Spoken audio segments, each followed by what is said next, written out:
Hi, it's Gadget UK here again. This is kind of unexpected video. This is the laptop that belongs to my new boss, actually. I mentioned that I got a part-time role working for a friend. Simon. His wife, Susie. So you can see, I'll just zoom in. You can see what's happened here. It's had a bit of an impact. It's brand new, this. It's only literally a month old as far as I understand. Now that there, I think, that's the hinge. This is one of the screw mounts. I think there's probably 2 or 3 screw mounts on there from videos I've looked at previously.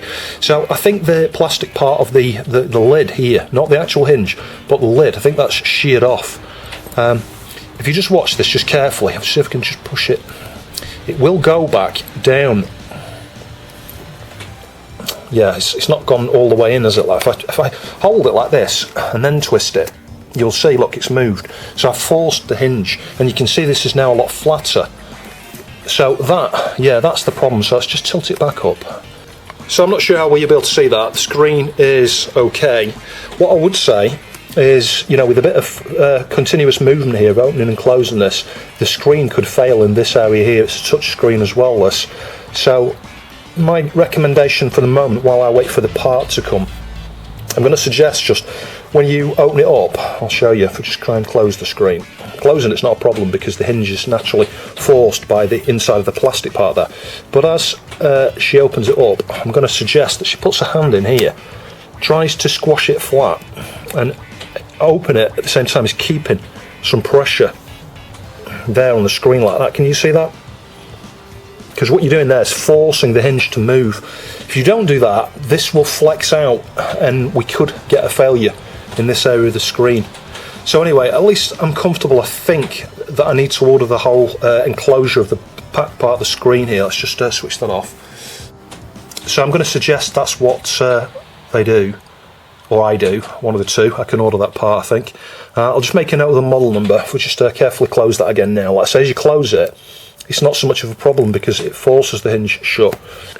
But it's going to be this plastic part here in entirety that needs replacing. It could be a bit challenging getting the screen out, but it's clipped in. You could see the bottom part of the screen was sort of flapped out there. The clip has broken off the end there. So yeah, I think in terms of getting the screen out, I can just use a spudger here and just slide that up around the sides of the screen there, and it should get this screen part out. And then it's going to be a case of transplanting the innards into a new top piece. And actually this confirms it. I've just found this, something Simon's probably, or Susie's taped this on the underside. Can you see what that is? That is the brass screw, what do you call it, retainer. It's like a thread that's, press fitted into the plastic chassis. That's come out. So, alright, that might go back in, but I doubt it. When something is being forced in such extremes that the brass screw thread hole thing, call it what you will, comes out like that, it usually means the plastic is cracked. There'll be a fracture or a piece broken off inside where that goes into. But I mean, we can cross that bridge when we come to it. So just getting the product number off there, I'll hide the serial number. So we got the product number there. It's HP Pavilion x360 convertible.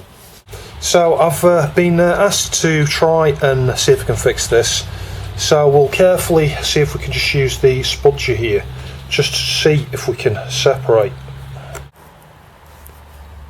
I just don't know how easy this is going to be. Gotta hope I don't damage the screen here. It just feels like it's not separating. Yeah, I'll admit this is totally stressful. I wish I'd not offered to look at this.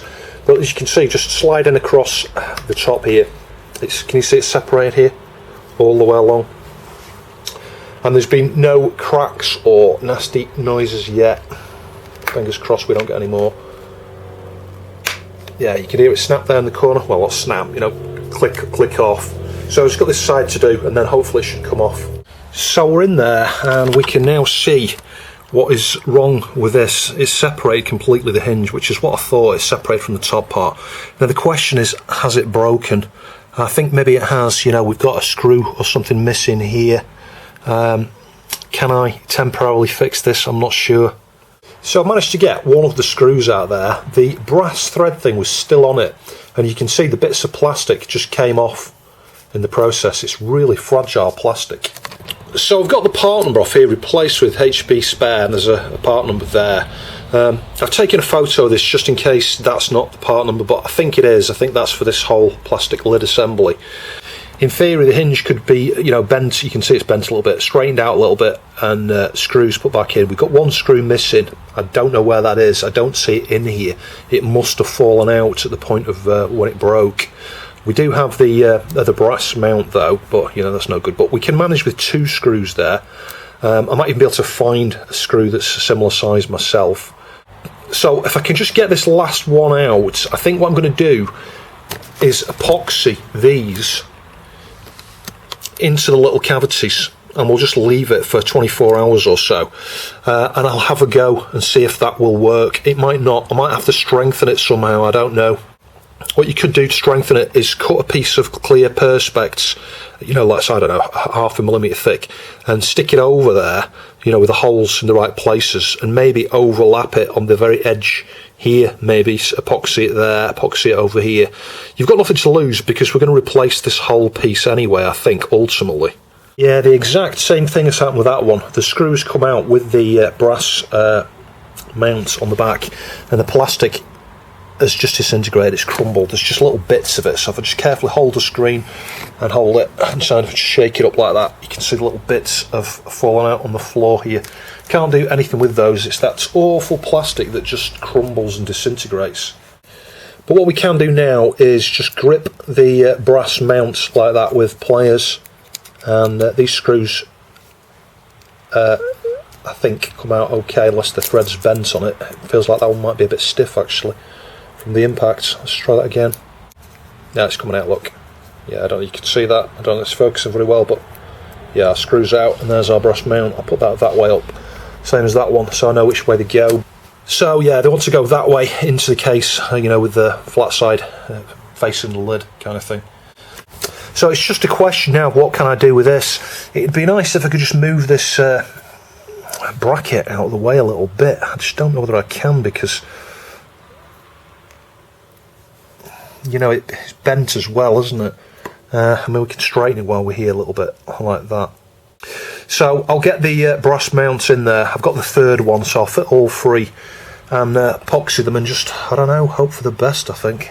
Well, the good news is the one that was taped on the underside, it's the full thing. You know, it's the screw with the brass mount as well, so we can use all 3 of these, which I feel a bit happier about, because it's going to need 3 to support it, especially if it's epoxied.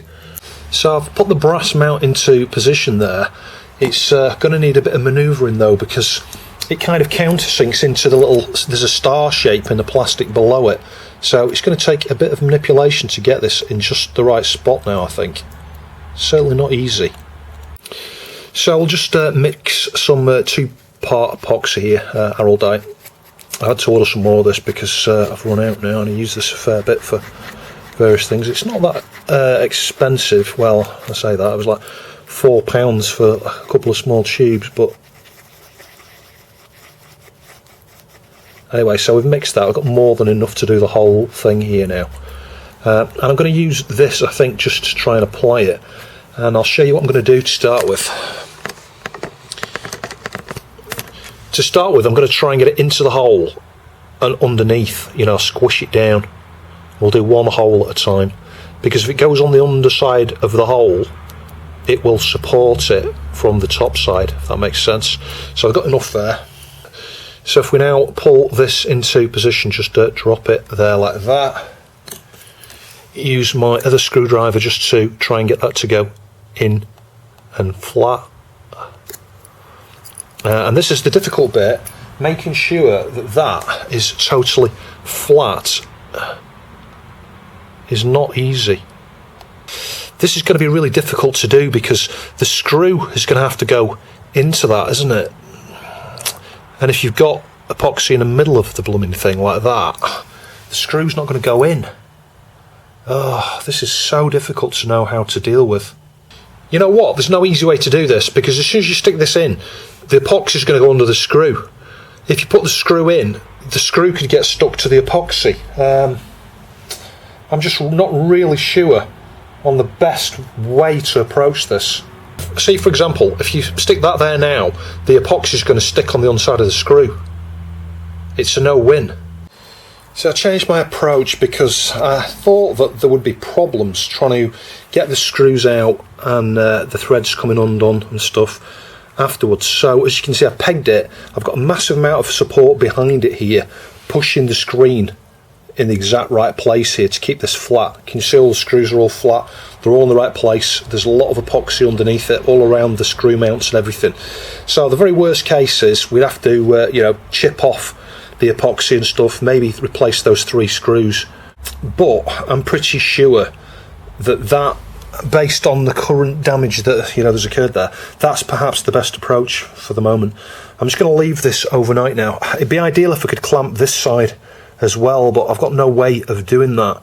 But I think everything is flat and level and straight, so I think it should be okay.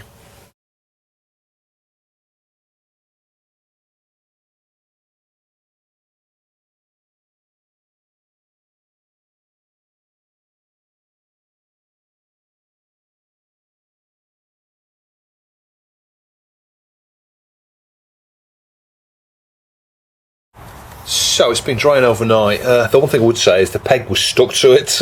I had the peg in this corner, and as a result it's made the screws slightly not straight here. It's just like that a little bit instead of perfectly straight. So what I might need to do is just I don't know, scratch away at this a little bit here, just in the corner there, to accommodate that. It's no problem because it's just, you know, a piece of plastic obviously with a cavity there for the head. So, you know, the worst case you just have to I don't know, either melt or just touch the side there just to get that to fit a bit better. The other thing I've just done is this clip here was bent upwards almost, so I've just bent it down.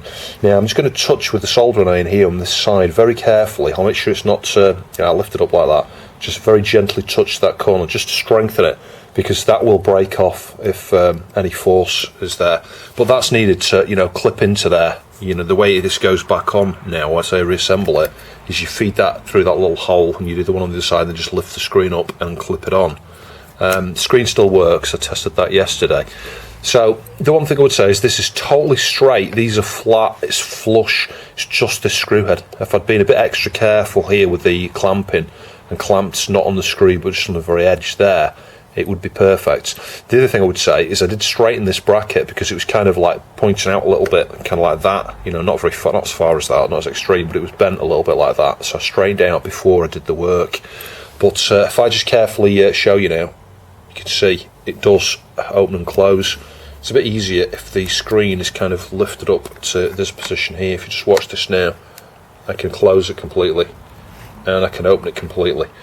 Bear in mind, the intention of me taking this to pieces now, more than anything, was to get the part number off. So it's a bonus if this just works, you know, and we can't get hold of a part, or I don't know, she could just test this for a week or two, and if it's no problems at all, maybe we don't need to order the bit. If it breaks again, she's in the same situation, so there's nothing lost, and they can then just order a part.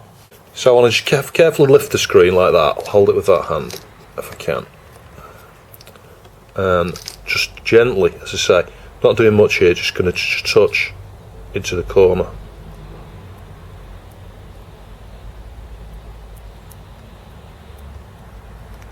A little bit there, and just let that cool down and set, because that was just hanging off. I don't know, you can see it moved around a little bit there just from me heating it because it is so loose, but it doesn't need to be that strong. It just needs to be you know, strong enough to hold in position, and then when we stick it back through here, it should hold the front on.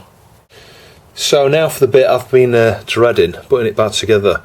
So we need to just carefully get this clip into here, the one on the other side as well, which you can't see, and just kind of lift it straight up as far as I can gather. See, the left hand side's not in.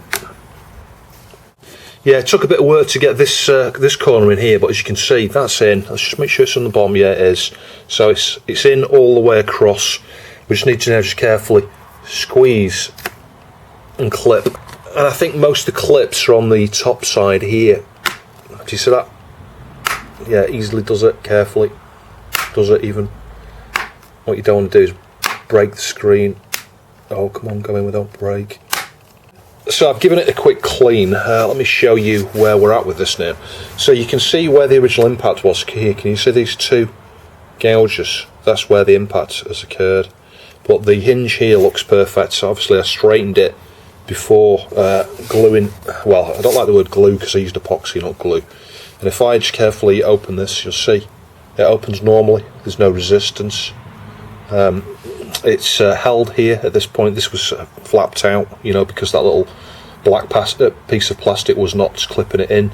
So it's a little bit mangled here because obviously when the fault occurred and stuff, and I think a husband tried to you know, get this back in, and I perhaps did as well. So, you know, it's a bit mangled on this corner just a little bit. I don't know if you can tell. I'll zoom you in.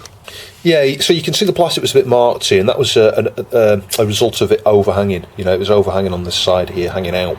But the hinge, as you can see, is perfect. There's no resistance.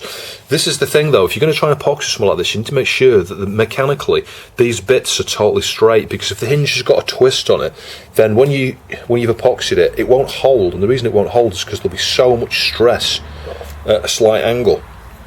So you've got to make sure you straighten that sort of stuff out. You could argue that this one's sitting a bit flatter, whereas that one's a bit more raised up, but that's probably just a consequence of how you open it. I don't know, I've got a thumbprint on that. I'll clean that off in a sec. As you can see, I removed all the marks from the screen. Now if we carefully open this, it should go all the way around. I don't like doing this. It's pretty scary. I wouldn't like doing this if this was mine. Yeah, so you can flip it around like that. Quite why you would want to do that, have the keyboard on the underside, is a bit weird. I just use it as a tablet, I guess, but you know what? It's pretty heavy. You'd end up dropping this. This is probably what's happened. Yeah, I mean, 10 out of 10 for a really stylish design here, but it's just not robust enough as a, you know, for something that's going to be handled this way and used like a tablet. That's this, you know, I don't know. I mean, what can you do about that? I don't know. If you look at the Panasonic Toughbooks, yeah, they're not very stylish, are they? But they are designed to last. You know, maybe you could take some. I don't like doing this. Lessons from those guys. Yeah, there we go. So I'm pretty sure with another 24 to 48 hours of giving that epoxy time to cure a bit further. I mean, it's been roughly 24 hours now. It should last long enough at least to get the replacement part. We might not even need the replacement part. We could just see how things go.